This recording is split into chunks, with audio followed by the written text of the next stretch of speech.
एक मामला अभी काफी तूल पकड़ा हुआ है, ब्रिजभूषण शरण सिंह का मामला, जिसके खिलाफ राजधानी के दिल्ली के जंतर मंतर में ओलंपिक पदक विजेता पहलवान एवं अन्य पहलवानों का धरना भी जारी है। ब्रिजभूषण सिंह ने आखिर ऐसा क्या किया है कि पहलवानों ने उसके ऊपर पॉक्सो एक्ट के तहत मामला दर्ज करवा दिया है, लेकिन बावजूद इसके भी ब्रिजभूषण के खिलाफ कोई कार्रवाई क्यों नहीं हो रही? आखिर ब्रिजभूषण की सियासी ताकत क्या है जो कानून भी उसके खिलाफ कार्रवाई नहीं कर पा रही है? आज इसी बात पर चर्चा करेंगे। पहले जानेंगे कि ब्रिजभूषण ने कौन सा अपराध किया है, लेकिन इससे पहले आपको अपना परिचय दे देते हैं। मेरा नाम है सनी और आप मुझे द न्यूज़ मिर्ची के फेसबुक पेज और यूट्यूब चैनल पर देख रहे हैं। भारतीय कुश्ती महासंघ के अध्यक्ष ब्रिजभूषण शरण सिंह के खिलाफ दिनेश फोगाट, बजरंग पूनिया और साक्षी मलिक की अगुवाई में दिल्ली के जंतर मंतर पर रेसलर्स का धरना 14वें दिन भी जारी है। ब्रिजभूषण के खिलाफ 10 दिन पहले दिल्ली के कनॉट प्लेस थाने में रेसलर्स की शिकायत पर सेक्सुअल हैरेसमेंट और पॉक्सो एक्ट के तहत केस दर्ज किया गया है। इन दो एफआईआर में क्या क्या दर्ज है, यह सभी के लिए जिज्ञासा का प्रश्न बना हुआ है। इसी बीच एफआईआर की कुछ बातें सामने आई है, जिसमें ब्रिजभूषण के सेक्सुअल हैरेसमेंट के बारे में बताया गया है। मीडिया रिपोर्ट्स के मुताबिक दर्ज एफआईआर में फिजिकल टच, टूर्नामेंट में वार्म अप के दौरान गलत तरीके से छूने जैसी शिकायत दर्ज करवाई गई है। मीडिया रिपोर्ट्स के मुताबिक 7 महिला पहलवानों में से 2 ऐसी शिकायतें पुलिस से की है। हालांकि ब्रिजभूषण लगातार अपने ऊपर लगे आरोपों को नकार रहे हैं। पहले नंबर की बात करें तो सांस लेने के पैटर्न के बहाने से ब्रिजभूषण ने महिलाओं को छेड़ा।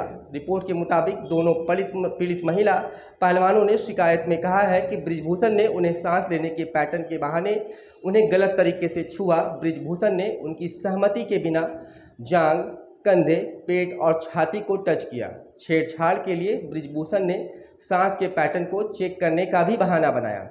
रेस्टोरेंट में छाती पेट को छुआ। एक रेसलर ने अपने शिकायत में बताया कि 2016 में टूर्नामेंट के दौरान ब्रिजभूषण शरण सिंह एक रेस्तरां में था, जहां कथित तौर पर सांसद है, उसने उसकी छाती और पेट को छुआ। घटना के बाद महिला पहलवान बुरी तरह घबरा गई है।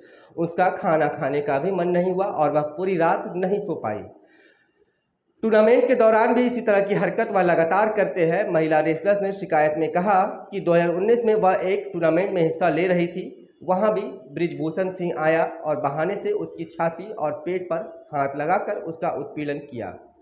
सांसद ने काफ़ी देर तक एक महिला रेसलर को गले लगाकर पकड़े रहा। एक महिला रेसलर ने अपनी शिकायत में बताया कि 2018 में सांसद ने उसे काफ़ी देर तक कसकर गले लगाकर रखे हुए था। इस दौरान ब्रिजभूषण के हाथ बिल्कुल उसकी छाती के करीब थे। इससे वह असहज हो गई, जिस वजह से उसने खुद को ब्रिजभूषण के चुंगल से छुड़ाया। दूसरी महिला पहलवान ने भी ब्रिजभूषण पर ऐसे ही कुछ आरोप लगाए हैं। सुप्रीम कोर्ट के आदेश पर दर्ज हुई एफआईआर। डब्ल्यूएफआई के अध्यक्ष ब्रिजभूषण सिंह उत्तर प्रदेश से भाजपा के सांसद हैं। रेसलर उसके खिलाफ दूसरी बार धरने पर बैठे हैं। पहली बार इंडियन ओलंपिक एसोसिएशन और केंद्रीय खेल मंत्रालय की तरफ से अलग अलग जांच कमेटी बनाने पर धरना खत्म हो गया था। हालांकि इस बार रेसलर्स ब्रिजभूषण की गिरफ्तारी की मांग पर अड़े हैं। उन्होंने ब्रिजभूषण के खिलाफ दिल्ली पुलिस को शिकायत की थी। पुलिस ने केस दर्ज नहीं किया तो पहलवान सुप्रीम कोर्ट चले गए। सुप्रीम कोर्ट के आदेश पर दिल्ली पुलिस को एफआईआर दर्ज करनी पड़ी। हालांकि सुप्रीम कोर्ट ने अब रेसलर्स की याचिका को यह कहते हुए डिस्पोज ऑफ कर दिया है और केस को बंद कर दिया है कि उनके केस दर्ज करवाने की जो मांग थी वह पूरी हो चुकी है। आगे की कार्रवाई के लिए ज़रूरत पड़ने पर आप हाई कोर्ट जा सकते हैं। दिल्ली पुलिस में झड़प होने की भी खबरें आई हैं। रेसलर्स के धरने को लेकर दिल्ली पुलिस की उनसे झड़प हो चुकी है। कुछ दिन पहले बारिश के बाद जब रेसलर्स जंतर मंतर पर सोने के लिए अपना बेड ला रहे थे, तब दिल्ली पुलिस ने उन्हें ऐसा करने से रोक दिया, जिसके बाद उनसे झड़प हुई। रेसलर्स ने आरोप लगाया है कि दिल्ली पुलिस के कुछ कर्मचारी नशे की हालत में थे। हालांकि दिल्ली पुलिस ने झड़प की बात से इनकार करते हुए रेसलर्स पर ही मारपीट का आरोप लगाया है, जिसमें दावा है कि मारपीट में दिल्ली पुलिस के कुछ जवान भी घायल हुए हैं। चलिए अब जानते हैं कि आखिर बृजभूषण के खिलाफ कोई कार्रवाई क्यों नहीं हो रही है और उसकी सियासी ताकत क्या कुछ है। TOI प्लस में शरद प्रधान की रिपोर्ट के मुताबिक यूपी के बलरामपुर, गोंडा, बहराइच और श्रावस्ती जिले में बृजभूषण की अच्छी राजनीतिक पकड़ बताई जाती है। बृजभूषण 6ठी बार सांसद चुने गए हैं। इनमें से 1 बार वह समाजवादी पार्टी के सांसद थे और 5 बार बीजेपी के दिल्ली के से रह चुके हैं। दिल्ली के राजनीतिक गलियारों में बृजभूषण की गहरी पकड़ है। मुंबई के JJ हॉस्पिटल शूटआउट केस में बृजभूषण को जब टाडा के तहत जेल भेजा गया था, तब उस वक्त के प्रधानमंत्री अटल बिहारी वाजपेयी ने बृजभूषण को पत्र लिखा था और उससे यह पता चलता है कि बृजभूषण बीजेपी के लिए कितने महत्वपूर्ण रहे हैं। राम मंदिर आंदोलन के दौरान भी बृजभूषण पर एक केस दर्ज किया गया था। वह मामला 6 दिसंबर 1992 को बाबरी मस्जिद गिराने के संबंध में रजिस्टर्ड किया गया था। बीजेपी के टॉप नेता जैसे लालकृष्ण आडवाणी, मुरली मनोहर जोशी और कल्याण सिंह की तरह बृजभूषण की भी उस वक्त गिरफ्तारी हुई थी। साल 2020 में उन्हें इस मामले से बरी कर दिया गया। हिस्ट्री सीट के अनुसार बृजभूषण पर 38 क्रिमिनल केस दर्ज हुए हैं। इनमें से 30 में उन्हें बरी कर दिया गया है। पूर्वी प्रदेश में बृजभूषण पर 53 स्कूल और कॉलेज भी चलाते हैं। बृजभूषण के समर्थक और विरोधी दोनों मानते हैं कि वह कम से कम 2 लोकसभा सीटों का चुनावी नतीजा प्रभावित कर सकने की हैसियत रखते हैं। इसके साथ ही पड़ोसी की एक सीट की सियासी तस्वीर में वह बेहद अहम देखे जाते हैं। बृजभूषण के बेटे प्रतीक भूषण गोंडा सदर सीट से 2 बार से विधायक रह चुके हैं और बृजभूषण की पत्नी केतकी देवी सिंह गोंडा जिला पंचायत की अध्यक्ष भी रह चुकी है। लोकसभा में बृजभूषण की सीट आगे की ही कतारों में है। वह ग्रामीण विकास एवं पंचायती राज पर स्टैंडिंग कमेटी के मेंबर भी है। इसके साथ ही युवा एवं खेल मंत्रालय की परामर्श समिति में भी उन्हें रखा गया है।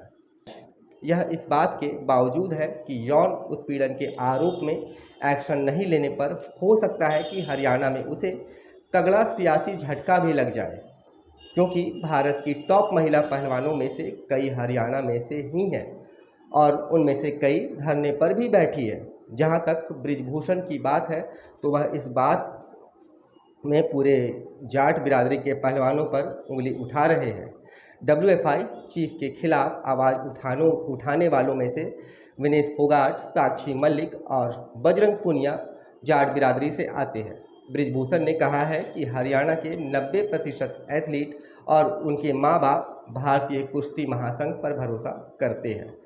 कुछ परिवारों और एक अखाड़े की लड़कियों ने उन पर आरोप लगाए हैं। यह वही अखाड़ा है जिसके सरपरस्त दीपेंद्र हुड्डा है। बृजभूषण पर लगे धाराओं में पॉक्सो एक्ट की काफ़ी चर्चा हो रही है, क्योंकि इसके तहत अपराधी को गंभीर यौन हमले के लिए सजा, अगर कोई नाबालिग पर संगीन यौन हमला करता है तो उसे कम से कम 5 साल तक की कठोर कारावास से दंडित किया जाएगा। इस सज़ा को 7 सालों तक के लिए बढ़ाया भी जा सकता है। उस पर जुर्माना लगाने का भी प्रोसीजर है। यह गैर जमानती अपराध है, लेकिन मामले की छानबीन कर रही इन्वेस्टिगेशन ऑफिसर की भी राय जरूरी होती है। लेकिन इन सब के पीछे एक बात यह भी है कि अगर यौन उत्पीड़न का मामला बृजभूषण पर ना होकर किसी भी दूसरे अन्य, खासकर किसी गरीब के ऊपर होता तो वह अब तक सलाखों के पीछे होता।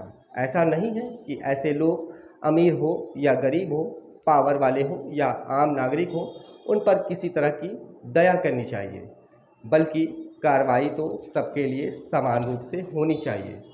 आप इस पर क्या कुछ समझते हैं और क्या कुछ कहते हैं, अपने कमेंट्स देकर हमें अपने सुझाव देते रहिए।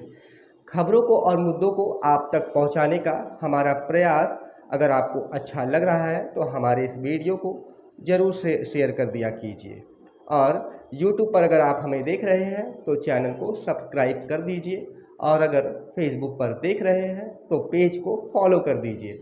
आपका सपोर्ट हमें पूरी ऊर्जा से काम करने की बहुत ही ज़्यादा प्रेरणा देता है। तो मिलेंगे दोस्तों एक नए टॉपिक के साथ, तब तक के लिए धन्यवाद। अलविदा, जय हिंद।